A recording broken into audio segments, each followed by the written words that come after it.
Anong sagot po ng mga DDS sa ginagawang pambubuli ng China? Abay, prayer rally daw po.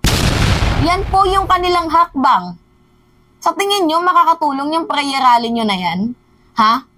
Para maresolba yung tensyon or kahit man lang makatulong kayo sa ginagawang harassment, sa ginagawang pambubuli, sa ginagawang agresibong galaw ng China sa ating mga kapwa Pilipino. Sa tingin nyo, yung prayer rally nyo nakatulong? Ha? Mantakin nyo ang init-init na ng tensyon doon sa West Philippine Sea. Talaga nga namang ginugurgur na tayo doon. Kitang-kita naman, 'di ba? Tapos, magsasagawa pa kayo ng prayer rally na imbes na magkaisa tayo para sa iisang layunin. Tapos kayo yung sumisira sa ating bayan.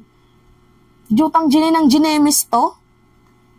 So ngayon guys, nakakabingi po talaga, sa totoo lang, itong si Vice President and DepEd Secretary Sara Duterte. Nakakabingi po guys ang kanyang katahimikan. Kasi isipin nyo guys meron siyang komento, meron siyang video sa ginagawang black propaganda daw, demolition job sa kanya. Meron siyang time para depensahan ang kanyang sarili. Meron din siyang time para depensahan si Kibuloy. Meron din siyang time para umattend sa mga prayer rally na ganyan. Na hindi ko alam kung prayer rally ba talaga yan kasi napuno ng paninira no? Bukod pa dyan guys, sa pag-attend dyan sa prayer rally, meron din siyang time para depensahan yung sarili nila ukol dito sa ICC, which is yung ICC international issue din to guys. Pero sa West Philippine Sea, tahimik. Tingnan nyo tong picture na to. Yan. No comment, diba? No comment. Asaan na yung babaeng matapang kuno na nanununtok ng sheriff? Hindi ko makita. Kasi sabi nila matapang sila Kasi yan naman talaga yung image na pinapakita nila sa taong bayan na wala daw silang kinakatakutan. Pero sa ginagawang pambubuli ng China, wala silang galaw. Silent. Tahimik. Diba? Jutang gine ng ginemis yan. Kung nag-iisip ba naman kayo ng matino, sariling bayan natin, ha? Okay lang sa inyo, nagaguhin tayo. Mismo pa guys na nanggaling pa sa second pinakamataas sa posisyon sa bansang Pilipinas, ang nakakabinging katahimikan na yan. Tahimik, kagaya ng kanyang ama. Hindi nga sumasagot kung totoo nga ba itong secret deal issue na to no? Diba? Buti pa si Kiko. Kahit hindi po siya guys government official, meron siyang pag-care sa ating bayan. Tingnan nyo Sabi dito, walang karapatang magbanta ang China. Lalo pat saklaw pa rin ng teritoryo ng Pilipinas ang Ayungin Shoal dahil atin naman po yan. 200 nautical miles within exclusive economic zone, atin po yan. Buti ba si Kiko may comment? Kahit wala sa serbisyo, may pagmamahal sa bayan. Alam nyo, nagsisi ako noon na binoto ko tong si Sara. Hindi ko naman kasi guys alam na ganito yung mangyayari. Na ang akala ko, magtutulungan yung DDS at mga loyalist. Kasi sila din naman yung yung nagtulungan para maipanalo tong dalawang to. Si President Marcos. 'Di ba? Si President Marcos okay. Kasi guys, yung moves niya ay kagaya ng payo din ni former Vice President Leni Robredo na palakasin ang ating diplomasya, budgetan, pondohan yung ating AFP. Sinusunod po ni President Marcos yung foreign policy ni former Vice President Leni Robredo. Actually, dapat nga itong si former Vice President Leni Robredo bigyan ng ng pwesto sa gobyerno. Alam nyo guys, tingnan nyo, tinalo pa ni former VP Leni, itong si Sara Duterte. Tingnan nyo yung kanyang guys, yung kanyang komento ukol dito sa sa foreign policy niya nung panahon ng kampanya, panahon ng eleksyon nung tumatakbo siya bilang presidente. Although tama din naman po guys ang sinabi ni President Marcos na friends to everyone and enemy to Tama po yun, guys. Pero kasi naman po kasi yun applicable sa lahat. Tulad ngayon, na binubuli na tayo. And nung nakita ko tong video ni former Vice President Leni Robredo, pinanood ko ulit yung interview sa kanya yung about sa foreign policy. Guys, ito po yung ginagawa ng ating Pangulo. Kasi tama naman po yung sinabi ni President Marcos na friends to anyone and enemy to none. Tama naman po yun. Pero guys, magiging friends mo pa ba ang isang taong ninanakaw ang ating teritoryo? Lilinawin ko, hindi gusto ng ating Pangulo ng gera. Gusto niya idaan ito sa diplomatikong pamamaraan. Kung saan magpoprotesta tayo, 'di ba? Boboses tayo na atin 'yan. Kasi if we are silent in this issue, guys, yung ating teritoryo, kukunin na lang nila 'yan ng basta-basta. 'Di ba? Ngayon, panoodin nyo yung foreign policy ni former Vice President Leni Robredo. Makakakuha tayo dito, guys, ng sustansya. Ninyo multilateral talks. What if these talks don't work? What is your plan B?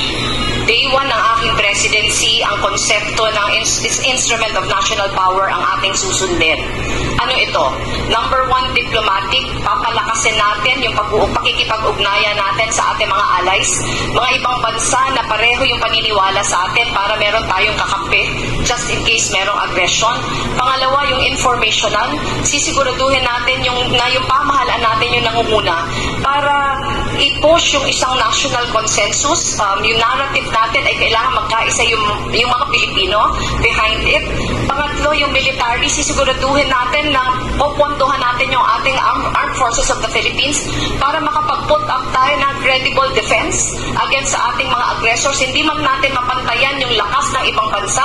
At least, meron tayong ilalaban sa kanila pareho ng pinapakita ngayon ng Ukraine, yung economic. Sisiguraduhin natin magiging resilient ang ating ekonomiya para hindi tayo naiipit ng mga predatory practices ng ibang mga foreign powers. Yan. 1 minute lang yan, guys, pero literal na may sense. Alam nyo dati, sa totoo lang amindado ako na parang pinagtatawanan natin tong sagot ni former Vice President Leni Robredo na doon sa part na sinabi niya na dapat gayahin daw natin yung Ukraine na kahit maliit na bansa ay nakikipaglaban. Ang problema lang kasi, guys, masyado kasing sinink in sa utak ng mga tao kasi masyadong hindi nila nilagay yung situation nila doon sa Ukraine kasi ganito yung ibig sabihin pala, guys, ni former Vice President Leni Robredo. Hindi naman siya go into war pero nilagay niyang example itong Ukraine na kahit daw maliit na bansa sila, nakikipaglaban sila. 'Di ba, sa kanilang mga karapatan. Yan po yung yung gustong iparating ni former Vice President Leni Robredo. Ang pumasok kasi, guys, sa utak ng mga mamamayang Pilipino, katulad ko din noon nung una kong narinig na to, na okay lang na makipaggera tayo kahit hindi natin kaya. Yung parang ganun kasi kasi, guys, nabulag tayo sa naratibo ng mga Duterte. 'Di ba? Yan yung pinamukha nila sa atin na ito daw si former Vice President Leni, pangit daw maging Chief of Architecture, tama ba ako? Chief of siya? Nasa na ba 'yun? Chief Architect ng Foreign Policy. Pangit na maging Chief Architect ng Foreign Policy itong si former Vice President Leni Robredo kasi ang sabi daw nila, gusto daw ni Leni ng gera. Yun naman kasi yung tinanim nila na mindset na porket nakikipaglaban, gusto na agad ng gera. Di ba, hindi naman, guys, ngayong taon ko lang din yan na-realize, kaya nga meron akong pagkakamali din yung gusto lang naman palang iparating ni former Vice President Leni Robredo na kahit dapat maliit tayo na bansa, pag sariling atin, pag atin talaga at alam natin na na may pinaglalaban talaga tayo, lalo na sa ginagawang pambubuli ng ibang bansa, ito po yung nararapat nating gawin. 'Di ba, na lumaban tayo kahit maliit lang tayo pero hindi po sa digmaang pamamaraan. Yan po yung gustong iparating ni former Vice President Leni Robredo. Ang problema kasi, guys, nila tayo minanipulan nila tayo. 'Di ba, yung tinanim nila sa atin sa utak ng mga mamamayang Pilipino na sige, kapag pumalag kayo magkakagera.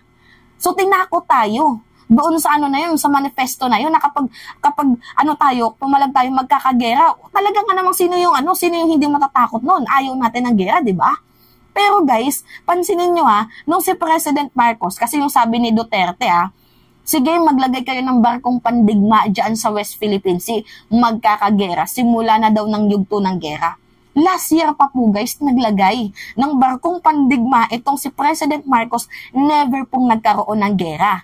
So, pumasok sa isip ko na mali ang itinanim na kaisipan ni former President Rodrigo Roa Duterte sa mamamayang Pilipino. Kaya doon napasok sa isip ko na tama si former Vice President Leni Robredo, na dapat makipaglaban tayo kahit maliit tayo na bansa. Pero hindi po sa gerang pamamaraan.